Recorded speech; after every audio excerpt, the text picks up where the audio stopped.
Hello and welcome to Off the Shelf Reviews. I think I found a new favourite top movie. And I'm Gary, and today we're going to review and discuss Sundown, The Vampire in Retreat, which released in 1989 from writers John Burgess and Anthony Hickox and directed by Anthony Hickox. Iain, why don't you give us the synopsis? Well, the story follows Sarah and David Harrison, who have been requested to head to the town of Purgatory by a man called Count Marjulac.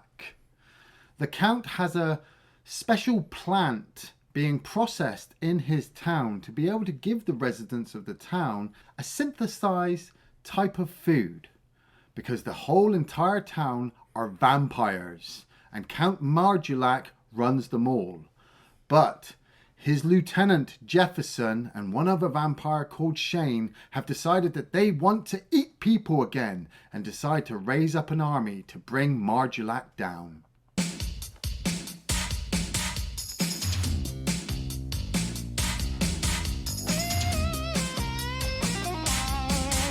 So I became aware of this film many years ago. If you become a fan of Bruce Campbell and the Evil Dead films, you're like, well, what else has Bruce Campbell been in? Oh, wait, a whole list of B-movies. Yeah. Let's see if I can find these movies. Oh, wait, they don't exist in video form at all. Yeah. Let me try searching the internet. Nope, there's just some grainy VHS, copied off TV, recorded over multiple times versions. You're like, Yep. This is unwatchable. So it's like, I guess we'll just put most of Bruce's backlog of movies just like in the vault of just can't really watch them. But thanks to the aid of modern companies re-releasing these old films, finding original prints, this film has resurfaced and is now widely available in full HD. Yeah. And it's like, okay, and being on a bit of a Hickox bend at the moment, rediscovering his films, it was like, and it's got Bruce Campbell in. It's like, well, now we've got to do it. Yeah, man, I was pleasantly surprised with this movie. I've been waiting to watch this for a few years. I said to Gary a few years ago, like, oh man, I want to watch this, I want to watch that. And, we scoured all over the four corners of the planet looking for films. And amazingly, this movie is now completely free on YouTube to watch, which is like amazing. And so then sitting down to watch it, I was just like, well, the concept about a vampire town and Bruce Campbell basically being a Van Helsing descendant. I mean, it seems pretty cheap, and I mean it's Anthony Hickox again, and well, like if you've ever seen Full Eclipse, you're not exactly wanting a lot. But if you've ever seen Waxworks 1 and 2, you might get something special. And so then when I sat down and watched this, and I saw the name starting to pop up, and realized Dana Ashbrook was in this with Bruce Campbell, I'm like, oh my god, I love Dana Ashbrook. Girlfriend from Hell, Return of the Living Dead Part 2, which is actually the better of the three movies, but that's just my point. I love that. I can't wait to see how he hooks up with Bruce Campbell at one point in the movie. Wait, Maxwell Caulfield's in this film? I know that name. I know that face. Where? He's the guy from Grease 2. I love Grease 2. It's certainly better than fucking Grease 1. The three of them are in this movie? On top of that, we've also got Emmett Walsh, David Carradine, and George Buck Flower. I'm like, holy fucking shit. Yeah, I agree. Yeah.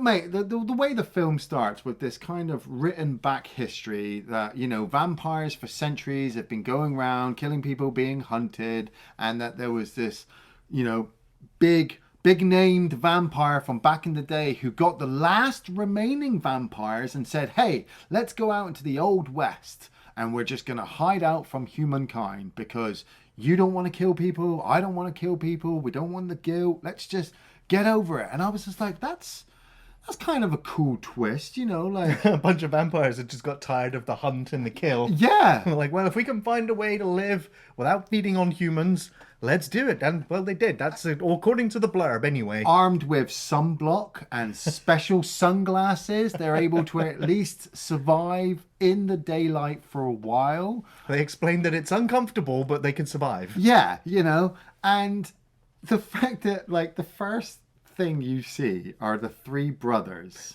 sat on their little swing in the middle of the desert, just their sunglasses on, their hats on, and they're swinging back and forth, and one of them speaks about how somebody is speeding towards them, and is that the guy? And so it cuts to this Jeep, and there's a guy driving a Jeep, mad crazy while snorting cocaine. Right, he's off-road, he's having a whale of a time. He crashes into the sign at the petrol station, and he's just like, which one of you old-timers is going to gas her up? Yeah. And they all turn eventually to Emmett Walsh. They're like, nah, it's your turn, bruh. In you go. And he's like, well, I'll be with you in a minute. He's got to go inside, reapply his sunscreen, make sure his hat's on. I like this little jump through the light over to the pumps. And he starts doing the pumps, but this drug head, this maniac driver is just like giving him grief. Yeah. And eventually Emmett Walsh just turns up, looks at him, and just decapitates him. Tom Pryor, the name on the road to fame. Ain't that a shame?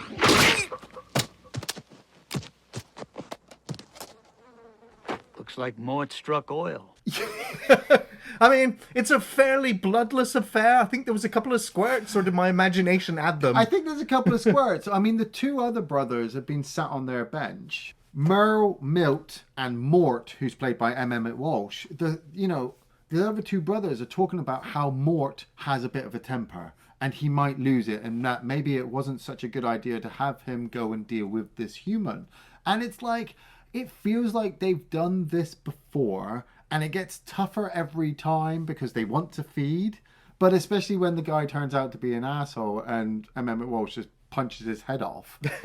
But you then cut to some binoculars and you've got Dana Ashbrook and his girlfriend who are camping and are friends with the guy who's just had his head cut off.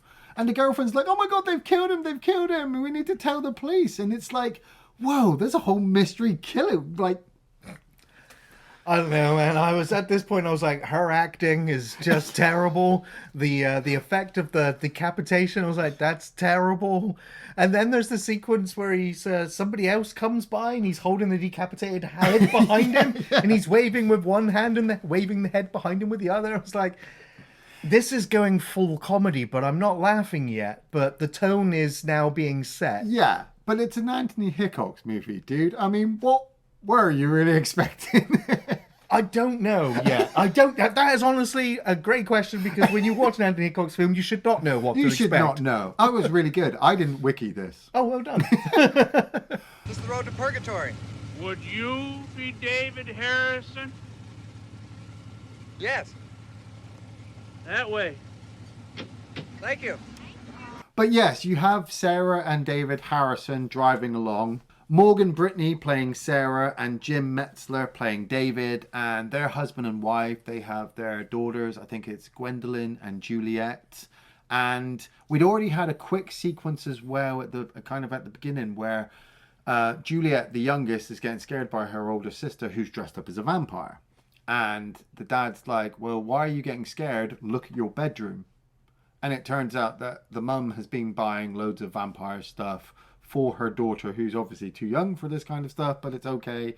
And they're driving to this town because they've been called by Count Margulac to come and help at his plant, which is synthesizing this blood substitute for the vampires to drink. Yeah, but they've got a snag. They're not able to mass produce it, so that's why they need him to come and investigate and fix this for them. So the entire vampire town are waiting for him to arrive. Yeah. And so the three brothers end up dialing into town to alert all the vampires that there's humans coming. Yes. And obviously as well that they haven't seen this Harrison, because obviously if they'd accidentally killed Harrison, Margulac would have gone mental. But I love the fact that, like you said, it's cheap and the script's not brilliant, but they're getting into this town and you just have a diner of vampires sitting pretending not to be vampires. They've got rotten food in front of them that's been there for however long, but they're all Truman showing for any humans that would have come in. Fucking brilliant. The chef is just constantly making this food and he hates his job. And I'm like, who gave you the job? Did you just choose to be the chef? And you're also introduced to Sandy, played by Deborah Foreman, who's at the cafe as well. And yeah, like Gary said, the brothers call ahead to warn everybody. And we're also introduced to Shane as well, played by Maxwell Caulfield, who works at the plant and can't get the machinery to work. And that's where you kind of you start hearing snippets of conversation between the husband and wife about their connection to this guy Shane. That it was an old like college buddy that they had. Yeah.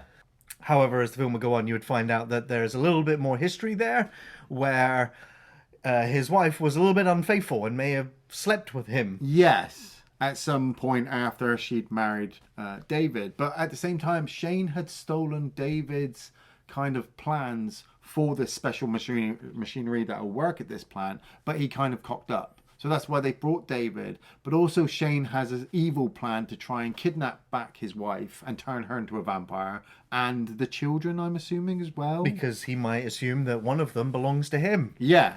The drama. Yeah. But we've also... But I'm just like, wait a minute. This guy, he's stayed with his wife who cheated on him. Yeah. Fair play, you know. They're making the marriage work. They got kids. They're moving on. Well, he doesn't know until halfway through the movie and then decides to stay. Okay, that's right. Because I'm like, how would he like make the decision to now go and work with the guy? No. That was it. There's a whole sequence where he goes to work with Shane, and Maxwell Caulfield kind of hits home that he knows how the noises that she makes when she comes. Like, Yeah. that script bit was like cringeworthy. Well, yeah, now this is where I was just like, oh, the film's going there. Okay, like this is some, adult material these characters are talking about.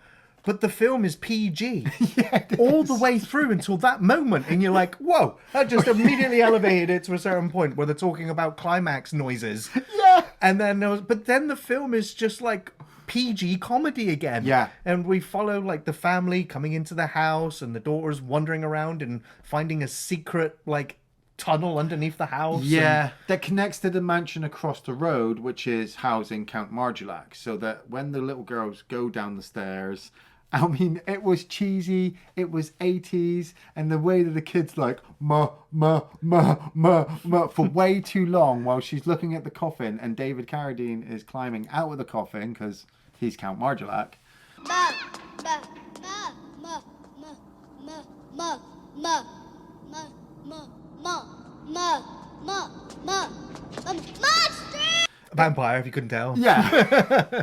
But it's just the whole setup as well that he's kind of, like I was getting it from him that because he's the big elder vampire, he's going to be able to kind of protect the family when shit starts to kick off. Because I don't like Shane. I like the actor, but I don't like Shane because he's clearly the antagonist, the bad guy. But it's also, man, the stop motion clay vampire bats. They are fantastic.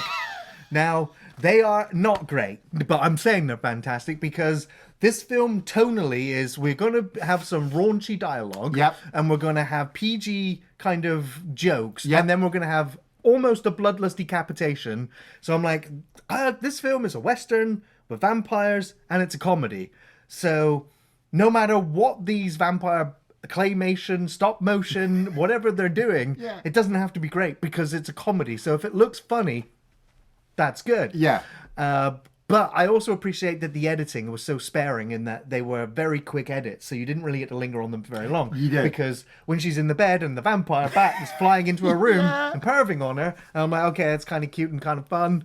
But then it materializes and it's full nude, and I'm like, okay, back to adult again. No, he wasn't full nude. He had a pair of pants on because I was a bit shocked. You see this vampire thing come in to scare the wife, and then the daughter runs in. She doesn't see the bat. She doesn't see the bat. She sees the man, Shane, stood there, and he's on the Wonder bed. if there's a family connection. Yeah, like Gary and I both said, like before we hit the cameras on, was like, this is Lamora again, all over again.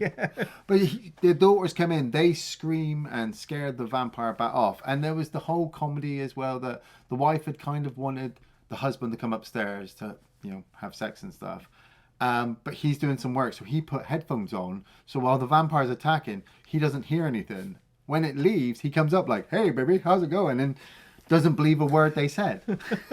Yeah, they're at breakfast the next day, and he's like, oh, you're all mad. I can't believe you've been buying into all this vampire TV nonsense. You've also got John Arlen playing Jefferson, who's like, I suppose the second in command underneath Marjolac. Yeah. Any problems go to him, and he's supposed to deal with it. So the brothers come to him with the situation with the decapitated body, and he's just like, right, get rid of the body, get rid of the head, don't feed, obviously, hide the car, and I'll speak to your brother. And he sends out the local sheriff as well, who, you know, just... He's a sheriff of a fucking town of vampires where nobody does anything wrong. I like his explanation. He's like, easiest job I've ever had. No crime at all. Like, well, I wonder why. And he basically takes Mort to the prison cell and tells him, right, you're just going to have to sit in here for 24 hours. But that's at the same time that Dana Ashbrook and his girlfriend have turned up. Yes. They go, hey, that guy killed our friend. And the vampires are just like, ha, ha, ha. Yeah, of course he did. I kind of really did like that bit, because as they walk through the town, everybody in the diner is just like staring at them, you know, because they want to feed. And then you get the sequence where they're talking to the police officer, and the police officer's just like, look, you need to get in the cell for your own protection. And they're like, why? But he's killed our friend. He's just like, I'm telling you to. Because he's also saying, like, the cell can't hold Mort. Mort can just bend the bars. He's a vampire. He's got super strength. But it's a whole play. It's theatre, because they're trying to not kill you. You either you're either food or you get turned. It's like they're preparing the vampires to reintegrate back into society. So they've got to go through all the motions. Ugh. But here is where I'm just like, now this film has got way too many characters, and the through line of the film should have either been with Dana Ashbrook and his girlfriend, you know, watching the murder, getting arrested, being in the prison cell next to a vampire, figuring out the whole town's vampires, getting out of the prison, then figuring out that some of the vampires want to try to reintegrate into society and feed off non-human blood. But then we've also got the family characters to follow, and we've got their backstory. And so I was like, we've already got Emmett Walsh and his brothers, and I'm like, there's too many characters. Now, granted, a lot of them we cut to just for their comedy moments, but it just felt like I needed a more of a through line, because we haven't introduced all the characters yet, because in comes Van Helsing, and of course he's a bit late because his junker of a car breaks down and he has to walk all night and all day to finally get to purgatory. Man, Bruce Campbell and this mustache, like this movie was like elevated for me on a personal level, and then he turns up and I'm just like, I'm good. Bruce is gonna fucking lead me right through this movie now. And he does. He comes to the diner and he meets young Sandy. She kind of falls. She's smitten immediately. I mean, so is he. He's fixing his hair. He's looking at himself. It's fucking young Bruce Campbell with a mustache, dude. Like, he's rocking this role, and she wants to kind of help him because he's got a picture of Marjolac. Yeah. He's just like, where's this vampire? You need to show me right away. And so she convinces him to go out of town, and she's going to meet him out of town so that they can discuss what they're going to do. And the whole setup where they meet outside of town, they drive, they start kind of having a picnic, and she's leaning in for a kiss, and he sees the reflection in the hub and realizes she's a vampire. And backhands her.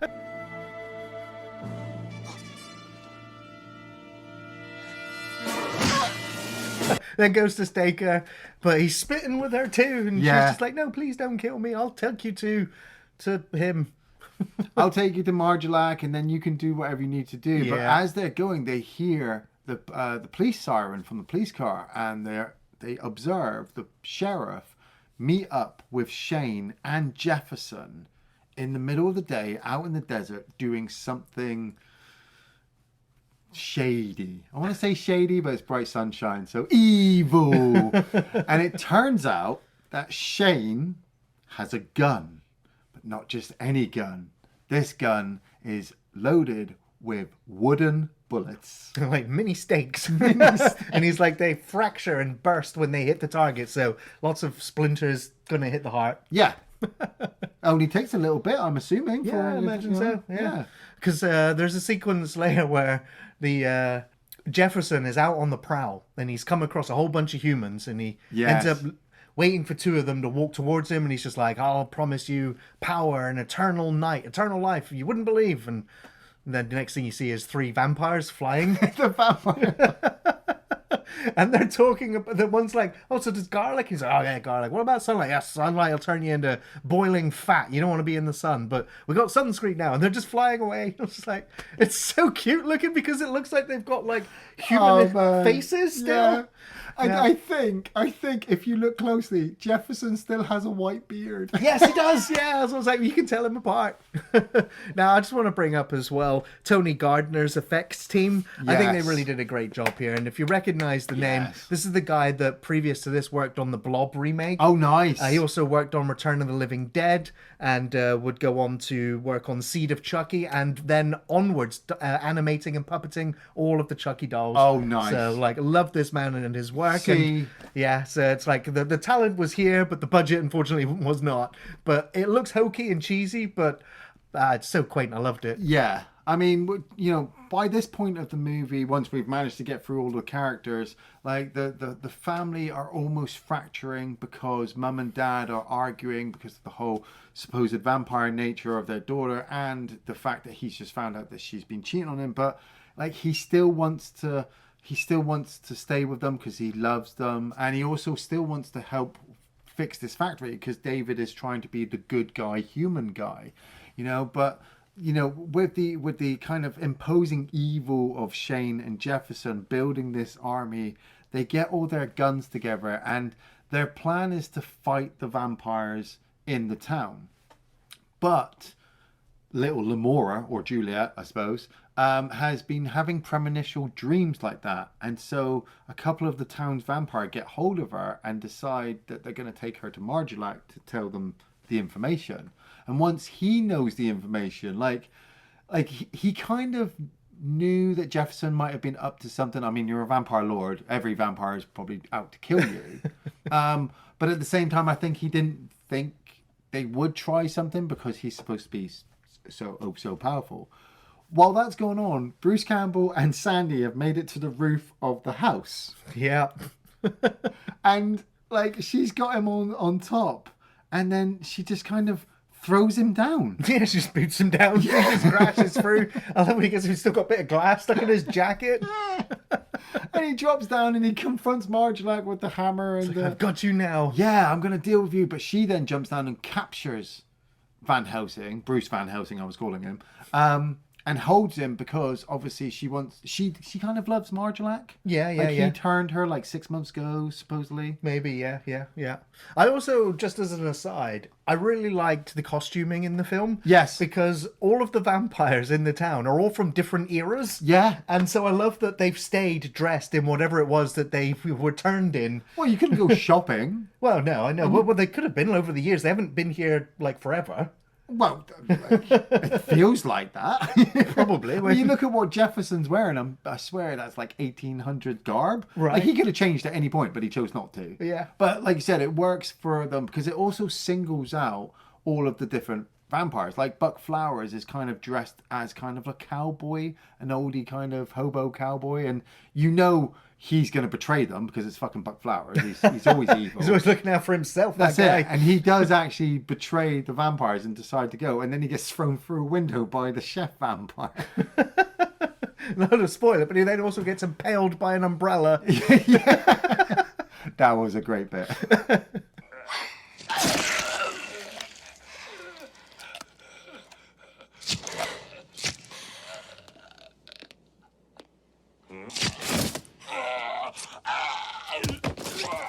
But you also have, once the vampire armies are getting ready to fight in the town, Mort realizes something's up and he bites both Dana Ashbrook and his girlfriend. Off screen, because we kind of cut into them both waking up going, oh, I've got Yeah. teeth. Oh, you've got teeth. Oh, we're vampires. That's what I couldn't work out. So, because we then watch Mort bend the bars and let himself out. Yeah. So he... And then she freaks out and just walks through the bars. That's it. How did he get into the jail? Did he To bite them through the bars? Did he bat form in there? And then obviously he goes out to obviously see what's going on with the town, and he finds out like both his brothers have been killed by Jefferson and Shane because they were trying to contact the town to say that obviously something was kicking off. But you finally do have this kind of, well, you have this shootout and the fight between the two vampires in the town, and halfway through Shane's like, well, fuck this, I'm gone. I need to go get my woman that I love and kill her husband and get my children. And then he chases them off, but they're having this confrontation on the bridge. Yeah. And fucking Marjolac turns up with a bunch of armed guards. And so Shane's just like, all right, okay, I'm gone. I'm going to leave now. And then 2 seconds later, his army comes from down the road, all armed with guns. So you got this confrontation with the family in the middle as well. And then some guys are up on the hill and they're like, hey, Jefferson, we're going to kill you. So Jefferson's like, hey, guys, put down the guns. And I'm like, how long is this ending? It was overlong. Yes. The shootout, they got a lot of coverage, but they used way too much. And there was just so much people popping up and shooting and people in the background going, ah. Yeah. Or, ah, slowly falling forward. So it's fine, but like it's not really that tense. Like I'm not really that invested in much of the background characters, but No. it was fun. And I do also like that Marjolac's posse have all got crossbows. Yes. So I was like, well, at least they've got wooden ammunition as well, so they are killing each other. It turns out that Count Marjolac is actually Count Dracula What? with an M. Mr. Dracula with a K. Maybe, yeah. But he has this confrontation with Jefferson and it's just like, look, Because Jefferson's the one who calls him out. Like, you are the original, most notorious, famous vampire. Yeah. How could you be so soft now? yeah. And, you know, the way that David Carradine kind of carries this, you know, script that he's got for his character. I mean, maybe he wrote it himself, but this is Bill basically saying to him, like, look, you know, you all hated killing after a while. You didn't want to be stuck. You were hiding in a sewer. You were hiding out somewhere else. Your lives were ruined. Yeah. So at least here in Purgatory, you're safe and you don't have to live with the guilt of killing anymore. And I kind of got that. I was like, wow, you're giving this character, this story, some kind of depth.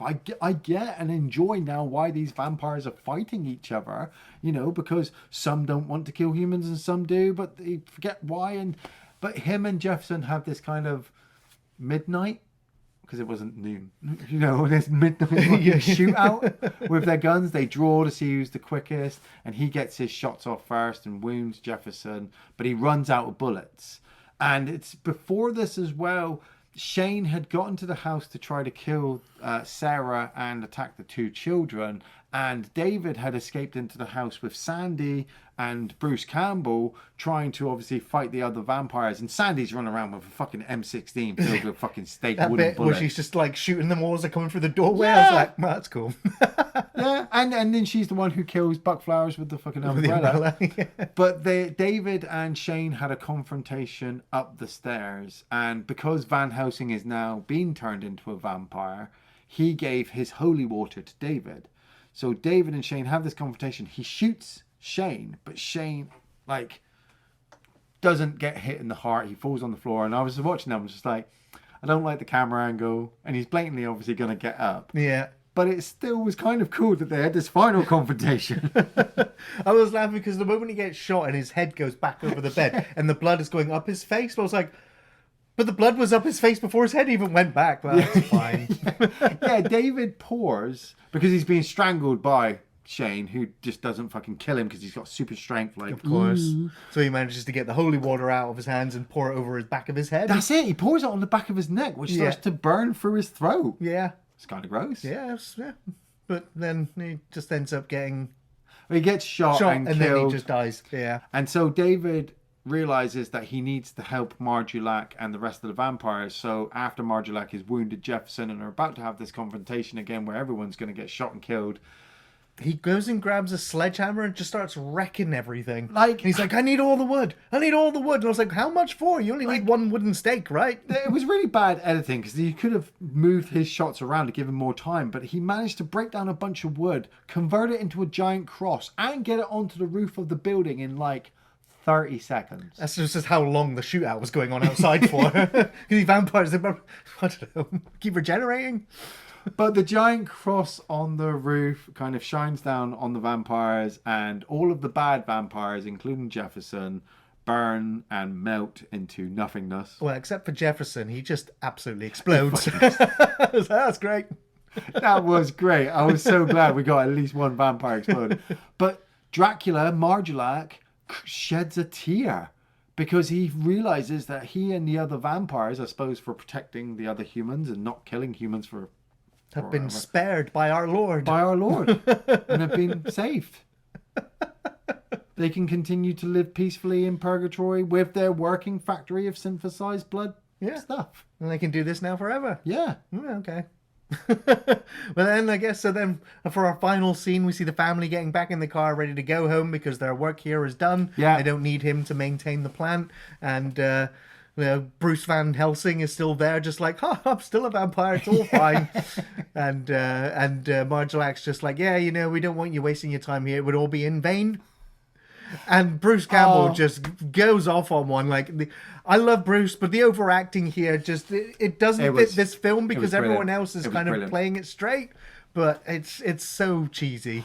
His excitement at the vein joke. I thought it was amazing because, like what you just said, if the tone of the movie has been bringing you down at that point, him just bursting into laughter and being just crazy Bruce Campbell at the end of this movie where he wasn't even the main star. Fucking yeah, I want to remember that shit. Yeah, and it's also rare to see Bruce in a film outside Evil Dead where he lives to the end. Yeah, I mean, he might have. Well, he still exists. Yeah, true. Yeah, true. Might be undead now, but yeah. We have begun a new life tonight. Let us hope it is not in vain. In vain! I kind of like it. Yeah, what were your favorite scenes from Sundown? Oh man, there were quite a few, and it's just trying to because I could say the entire movie, but then people would be like, why? And it's just like, okay, specifically, Emmett Walsh in this movie is great. From the opening decapitation to him sitting in the jail cell talking to Dana Ashbrook by being a vampire, and then him having the shootout with people at the end but realizing his brother was dead. I'm like, that's fucking great. David Carradine and his speech, when he convinces the mum he was in the basement looking at his old mum's body that he keeps down there and that she shouldn't go down there, I believed it. Even though I just watched him climb out of the coffin and knew that he was a vampire. The speech he has with the townspeople, especially with George Buck Flowers there. George Buck Flowers, when he was in the diner as well, they just built up these sequences of, we're vampires. We've been here doing this and we're bored. What are we doing? And I totally fucking believed it. How George Buck Flowers did that, I have no idea. One of my favorite sequences was when a group of vampires were being attacked during the giant shootout, and they race into a building and there's nowhere to escape from, and then they find a window and they all leap out the window and turn into vampire bats, which up to this point you were just the special effects and the cheesiness and the wires and the rubberness of it just looks silly, but they turn into vampire bats. They fly above the building. Jefferson comes to the window, looks around, doesn't think about looking up, and it runs off, and they're just so happy they've escaped, and they fly off. Yeah. I was like, that's so... Man, there's just so much fun. I really like the sequence where Shane, Maxwell Caulfield, calls out David, and then fucking just throws him onto that table. Yeah. Bam! That's just so brilliant. Bruce Campbell confronting Marjolac with the hammer and the stake, and he's just like, don't make me use this. And David Carradine is just not scared at all. The two, he must be looking at Bruce Campbell like, you're an actor? If you're an actor, what the fuck am I? But he says to him just you humans. Why? And I'm just like, yeah, don't. He'll kill you. Then when Bruce Campbell gets turned into a vampire and does all of his over the top emotions and his craziness and his screams and his laughter all the way up to the end with the vein joke. I could go on for hours. I best stop. But I think I'm going to echo your sentiment first up and just say, yeah, Emmett Walsh was the highlight of this film. He was a scene stealer from the decapitation at the gas station to his sequences with Dana Ashbrook in the jail cell to him finding out about his brothers and then being in the shootout. He was great. He was really, really good. Fantastic. I love Bruce Campbell, so even if I say his acting is over the top and is cheesy and corny, it's but that's what I love. Yeah. That's why we love Bruce Campbell. That's why we love Bruce Campbell. So, all of his scenes are really good. He is a highlight, but he is, sadly, I feel, really underused in the film, so he doesn't have any major scenes that I would say are my favourite in the film. I suppose the sneaking into the house and then being kicked in through the skylight, that was a great moment, up to him being converted and turned. I love me some George Buck Flower. It's his voice, his mannerisms, his gruff filthiness that's about him. And of Yeah. course, when he changes sides and everyone's like, no, what are you doing, Bailey? Come back to us. You don't really want to go killing people. And he's like, I want to go back to the old ways. So, yeah, and then he gets umbrellaed for it. It's great. I love the transformation sequences in the cave. Yes. Very quick cuts of vampire wings and close-up faces, and then like the stop motion or the, like superimposed bats flying out of the cave afterwards. Yeah. I was like, this is so fun. It's fun. Fun. And I suppose I'll just end on a bit of a goof. It's kind of hard to spot this one, but about the hour 25-minute mark into the film, Shane is in the bed with the wife. Yeah. And he's about to lean over the bed, and in the background there's a mirror, and he's in the reflection. I was like, oh, movie. Yeah, we're doing so well to hide vampires from reflections, and then there he is. You only see his feet, and you see him go on tiptoes as he goes over the bed, and I was like, that takes the intimidating factor out a little bit. But yeah, other than that, he was actually still pretty good as the bad guy. You were really looking. I was surprising because I think it must have been a moment where I shot awake again, like something's happening, other than a bloody shootout that's been going on for half the movie. I'm jesting. That's just how it felt. Yeah. Ian, you recommend Sundown? I personally do totally recommend this movie, but I have been told I am wrong. So I leave it up to you. If you like Bruce Campbell, if you like vampire movies, this movie you need to go see. It's not the best one ever, but it's got Bruce Campbell in, and it's got vampires in. I love all the actors as well that obviously help build this world, this small town of vampires who are trying to hide from other humans for their guilt. David Carradine as their leader, and then this family coming in to try to help the vampires stay the course that they want to do. There's a fucking massive shootout in it. We don't know how the science works. We don't care. It just happens where vampires are shooting vampires. So, yes, totally recommend it. I wish I could recommend Sundown, the Vampire in Retreat, but this film is not great. It's just mostly unfunny, with no real horror, tension, or style. It all feels flat. It's lacking in every department except for the casting. It's really only worth a watch for Bruce Campbell fans, as Bruce adds a chaotic energy to all his roles, even this bumbling idiot of a vampire hunter who falls for a member of the undead. Bruce is sadly underused and not a major player in this film. M. Emmett Walsh, though, was great as Mort. He was a standout, along with David Carradine, that makes some of this film actually memorable. The cheap effects were still noteworthy, it was fun to look at, and it kept the cheesy tone of the film, so it was fine for what it was. However sparing it was used. The plot was fine, but the story had too many characters, and the pace really falters in the second act, and it's a bit of a slog to finish, so maybe if the comedy was highlighted more, but vampire western comedy, sadly, not for me. There are two kind of folks in purgatory: vampires and lunch. Thanks for watching Off the Shelf Reviews.